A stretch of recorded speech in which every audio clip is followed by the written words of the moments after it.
Hello, friends, and welcome back to Stories About Entitled People. Let's start our video with the story in which a young waiter at an upscale Dallas steakhouse stands up to a rude, berating customer, only to have the restaurant's own cowboy-booted owner march over and deliver a quiet ultimatum that restores respect and leaves every patron cheering. But before we begin, best way to support our channel is to leave comments, like, and subscribe with the turned-on bell so you don't miss the new video every single day. Here we go. An entitled customer met the wrong cowboy. About 25 years ago, at an upscale steakhouse in Dallas, something unforgettable happened. It was a place known for its elegance: leather booths, white linen tablecloths, crystal glasses polished until they gleamed. You didn't go there just for a meal, you went for an experience.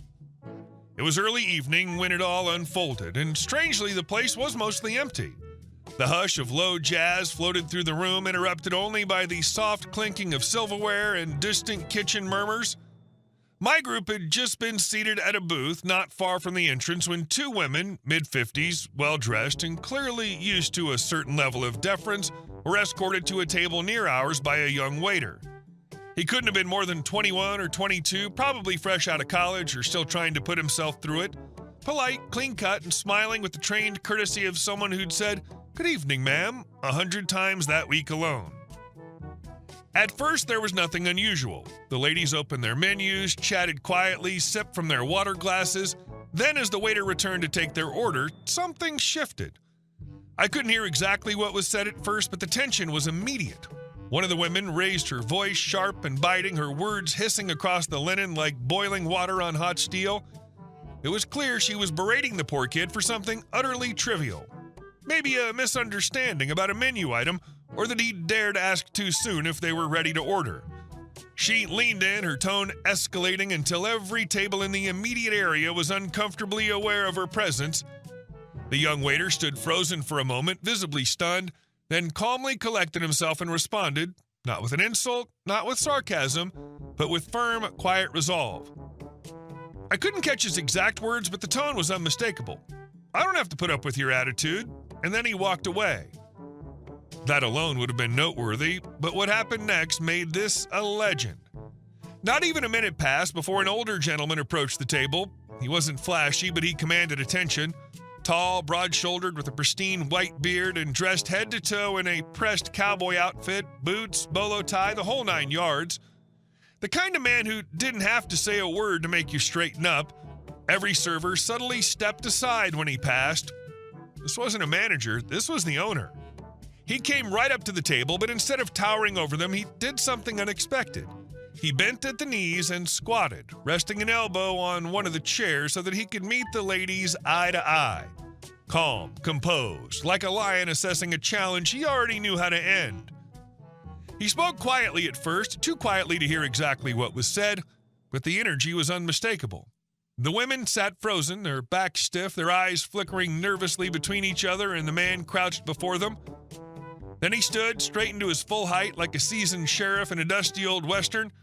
Without raising his voice, but loud enough for all nearby tables to hear, he declared, "I'm going to bring the waiter back, and you will apologize to him, loudly and publicly, just like you were berating him. If you decide not to do this, I will forcibly remove you myself from the premises." There it was, a line in the sand. And I swear, time stopped. Every single person in the dining room turned to look, silverware paused midair, conversations died on the tongue. Even the bartenders froze mid-shake. It was the kind of moment people hope they'll witness once in their life when justice walks in wearing cowboy boots. The woman's face turned crimson. You could see the war playing out inside her, ego versus consequence. She looked around and realized every set of eyes was on her. There was no escape, no snappy comeback that would make her look like anything other than the villain. With a frustrated huff, she slammed her napkin onto the table and barked, "Fine, bring him back," trying and failing to maintain some semblance of control. The waiter returned, quiet and professional, not a hint of smugness on his face. He stood calmly while the woman muttered an apology. Not overly sincere, but loud enough. He nodded, said thank you, and walked off to resume his work. The cowboy owner tipped his hat slightly to the women, then turned on his heel and walked away. Order was restored. What struck me most, besides the obvious satisfaction of seeing rudeness get called out, was how the waiter carried himself afterward. No gloating, no smirking, just quiet dignity. Like he knew that man had his back, and that was enough. That night, dinner was incredible. But the real entree was watching a man in a cowboy hat remind the world how to treat people with respect. Also, real talk, if you're ever torn between being a decent human or a raging diva, pick decent human. Because you never know when a cowboy in crisp boots might be watching. And our second story. Entitled tourist screams at me to carry her bags. In the early 90s, I was the concierge at a 5-star hotel, and in those days wore my hair short to conform to the hotel dress code. I'd changed careers late in the decade and was able to grow my hair and wear it long, which is my preference. This happened recently. 25 years since my hotel days. My wife and I were staying at a fancy hotel one night and were headed out to a wedding reception. I was dressed in my suit and tie. I don't like it, but I do clean up good. It was a hot summer afternoon, and I was standing out in front of the hotel holding our large wrapped present and waiting for my wife to pick me up in her car. An airport limo pulled up, and a lady wearing a leopard skin jacket and too much makeup got out. She had a tiny dog on a leash with a matching leopard jacket. We made brief eye contact, but I looked away as I was laughing to myself over the matching outfits. My phone rang, and it was my wife. She couldn't navigate all the one-way streets to get to the front of the hotel. While I was talking to her, I heard a far-off "excuse me," then a closer one, and then a screechy one right next to my ear. I half-turned to see Leopard Lady, LL, was right next to me. I was standing to one side of the revolving doors. I was pretty sure I wasn't blocking her, but I moved a few steps anyway to give her room. She followed me and said, "Excuse me," again, so loud my wife asked, "Who was that?" I finished with my wife and turned to LL and said, "What?" LL says in her snooty entitled Karen voice, "Now that you're finally done with your phone call, are you going to get my bags or not?" Still not fully comprehending what was happening, I literally spun around to see if she was talking to someone, a bellman perhaps that had snuck up behind me. There was no one. She'd put her hands on her hips now and was standing off against me. Even the little doggy had adopted an aggressive stance. "Well, are you?" I said, "I don't work here, lady. Do you think this hotel would really hire someone with a haircut like mine?" She huffed and said, "Well, if you won't do it, then run along and find me someone who will." I told her again that I didn't work here and she should ask inside the hotel. She huffed and stamped off to the front desk. 30 seconds later, the valet driver arrived, having brought a guest car up. I gave him the heads up. The luggage in the limo was a check-in, and also gave him a heads up about LL. The hotel's concourse was full now, and I saw my wife's car on the street waiting to turn in. I walked towards her to save her from having to turn in. By the time I got to her, got the present in the trunk, got in and drove past the hotel, I saw LL had the valet driver, another bellman with a cart, and was standing, hands on hips, having them get her multiple suitcases. As we slowly drove by, we again briefly made eye contact.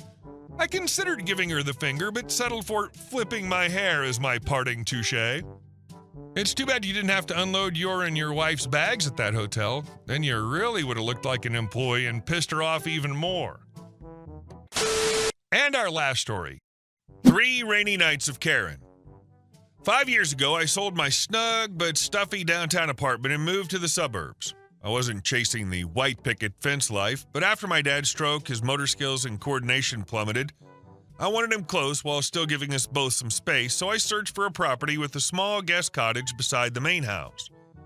When the realtor showed me a 2-story house on a corner lot with a detached shed already converted into a guest cottage, I knew it was the one.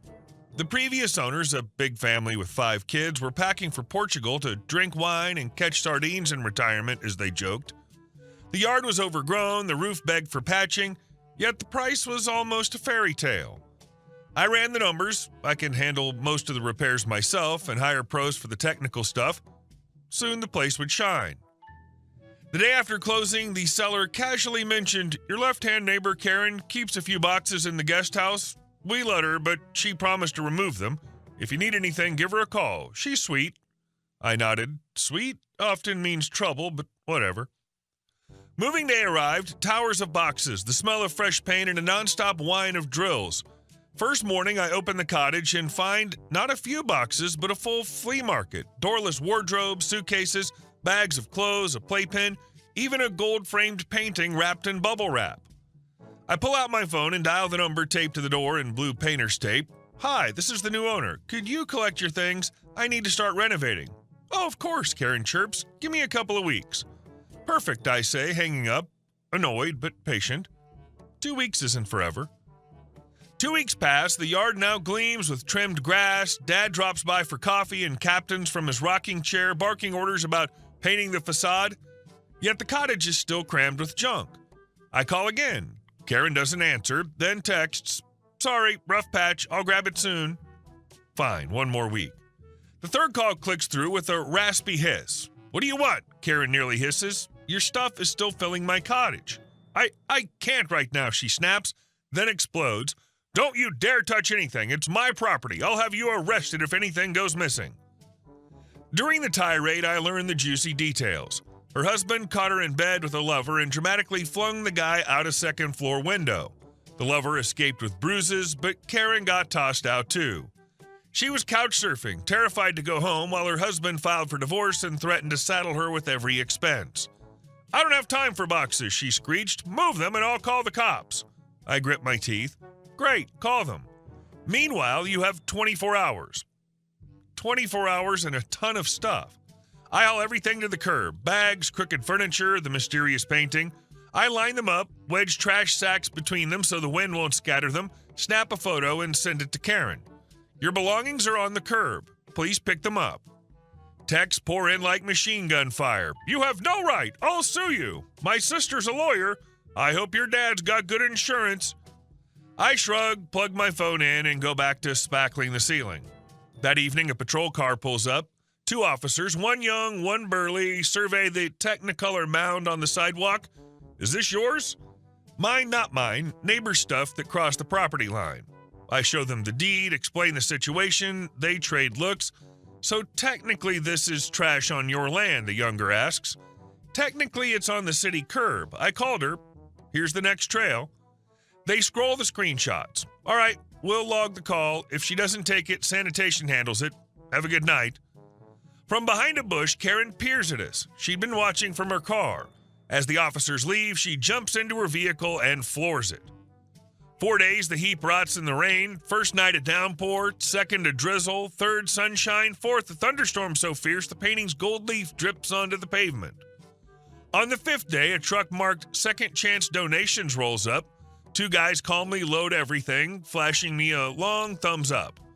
"Did Karen hire you?" I ask. "Nope," the driver laughs. "Your neighbor down the street paid us." Says he's embarrassed to host guests. I nod gratefully.